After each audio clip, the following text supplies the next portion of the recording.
Order দিয়ে বলবে যে এই সরকার এই পলিটিক্যাল পার্টির মতামত নিয়ে, তাহলে তারা আমার সব লাগাই দিবে যে আমরা এক্সিকিউটিভ অর্ডার দিলাম যে নেক্সট তিনটা ইলেকশনে তোমরা ইলেকশন করতে পারবে না।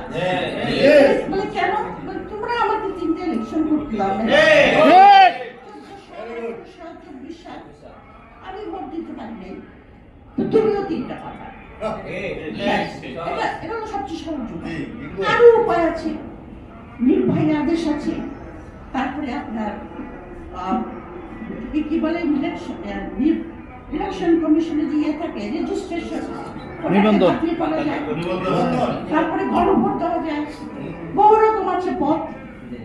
সুতরাং যে যারা কুতুকুতু করছে যারা পাত্রে এমন আওয়ামী লীগ, এই কেউ আওয়ামী লীগকে আপনি এখানে রিহ্যাবিলিটেশন যারা করতে চায় তারাই সবচেয়ে বড় ষড়যন্ত্রকারী। তুলসী ব্যাপার নয়, তুলসী ব্যাপার তার দেশের ইন্টারেস্ট দেখছে, বুঝলেন?